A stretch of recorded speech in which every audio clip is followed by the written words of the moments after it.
Welcome back to Andersen Acres. We're here today because we're going to talk about another way to make a little bit of money off of your rabbits. Now, you'll never get rich. Let's not pretend. But there is some money to be made in selling your rabbit's fiber or his wool. So his hair, the hair that is on your rabbit. Now, you will not get rich. Very, very clear on that. But there is a market for it.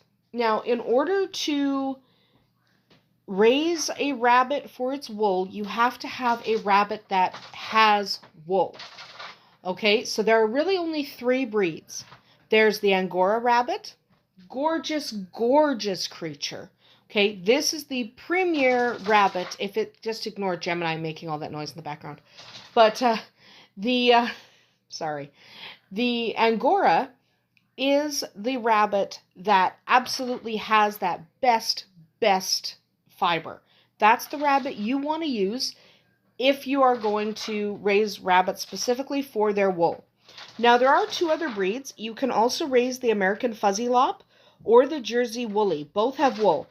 However, they're smaller rabbits and they have more guard hairs, more of that stiff hair that you don't want in your wool than the Angora.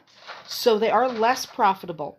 However, if you are raising the Fuzzy Lop or the Jersey Woolly anyway, you absolutely can collect and sell their wool. If you're getting into rabbits specifically to sell wool, you want to go for the Angora. They have this beautiful Angora wool and it is absolutely highly desirable.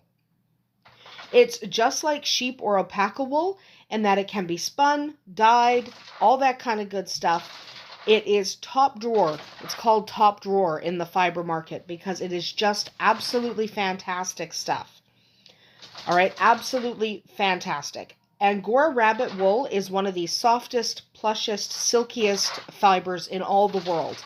So it is definitely something you will be able to sell.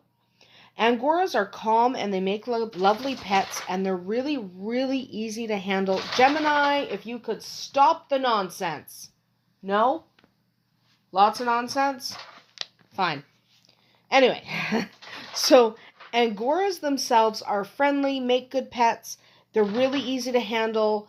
If you're going to have a rabbit that you have to pluck or shave the fur off of a lot, then that's really important. You want to be able to handle them easily and without a whole lot of nastiness from the rabbit. And these do tend to be really friendly, gentle rabbits. So the wool can be sold either raw or spun. The raw wool you have to collect either by shearing the rabbit or plucking while molting. Now, a lot of rabbit breeds have been bred to retain their fur, so they don't molt it like they used to. So often you do have to shear your rabbit. So you wait until the fur has grown out to its desirable length, then you shave the rabbit, then you collect the wool, make sure it's clean, and then you either spin it or sell it raw. The price you can get for your wool really varies by quality. Quality depends on a whole bunch of different factors. One of them is density, so how thick is that wool? Some Angoras have thicker coats. Their coats are worth more money. Does it have good crimp? That's how wavy it is. So the wavier the Angora fur, the more money you'll get for it just because it's a higher quality. Does it have minimum guard hairs? So like I mentioned before, the American Fuzzy Lop and the Jersey Woolly have more guard hairs. So the amount of guard hairs present in your wool automatically affects its quality. Angoras have fewer guard hairs and individual Angoras may have more or less guard hairs than the norm. So if you have Angoras that have minimum guard hair, then that's absolutely what you want to be collecting because it's a beautiful higher quality wool. If you're going to be raising Angoras for wool, you probably also want to show your Angoras. And that's because a rabbit that has won awards for the quality of its coat is worth more money. So the fiber from a rabbit that has won awards specifically for its coat is going to be worth more. So if you are going to get into selling Angora fur for money, then you probably also want to show your rabbits just so you can get some awards under your belt. You can be then known for producing award-winning wool And that's really where the money is better. So if you are going to really get into Angoras, you probably also want to show them. So the wool can be spun. And if you are any good at spinning, or if you want to learn how to spin, rabbit wool is actually fairly easy to spin. It's easier to spin than sheep wool. It's easier to card. It's easier to clean. So rabbit wool is actually a really good place to start if you want to learn how to spin wool. It's especially a good skill if you don't have a lot of spinners in your area. So if people are interested in your wool, but they don't know how to spin it, if you learn how to spin it, one, you can charge a higher price. Two, it's kind of fun. Spinning is a fun hobby. So if you do want to spin it, you can sell it to knitters and crafters ready to go. So knitters will pay a high price for a really good, well-spun Angora wool.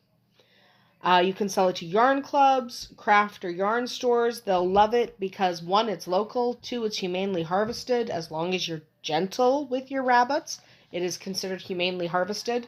Especially if your rabbits are used to being shorn, then it's no problem for them. You can even dye the spun wool yourself if you like, so that you are selling fun colors, or you can sell it undyed and people can dye their wool themselves. Either way, whatever works for you. If you are a crafter, you can use your own wool to make unique products. So then you are collecting the fibers, spinning the wool, and crafting the product. You can actually charge a fairly high price for that because that's not common. Most people who craft do not also own the rabbits that the fiber was made from. So you could kind of make that your business model if you chose, because that will gain you a lot of customers. You can sell your raw wool or your spun wool or your products in a variety of different ways. So you can sell them at rabbit shows. If you have rabbit shows in your area, it is absolutely worth getting a booth to display your products. One, it'll make you more connections. Two, you'll sell product. You can also sell at fiber festivals. Most likely your area does have a fiber festival and you just don't know about it. So definitely look into fiber festivals in your area, and if you have enough product, definitely book a booth. You can sell it at farmers markets, which is where around here where you're going to sell the most, just because we have a lot of people interested in that kind of product. We don't have a lot of producers. So producers who do have rabbit wool, either spun or raw, do tend to book farmer market booths just because they can make really good sales there. If you're not so people-y and you'd rather sell it on the internet, you can sell it locally on the internet, on your local classifieds, whatever that is, or in your local Facebook groups. You can also set up an eBay or an Etsy store if you're comfortable shipping. Obviously, if you're selling on eBay or Etsy, you do have to be comfortable shipping. So if you're comfortable shipping your product, absolutely consider doing an eBay or an Etsy store, because that kind of stuff sells really well. It's really well worth it. So again, you're probably going to be raising the Angora. Yes, the American Fuzzy Lop and the Jersey Woolly do also have wool. You can collect their wool. And if you're looking at dyeing it, then you're probably going to want white rabbits, because white wool is easier to dye.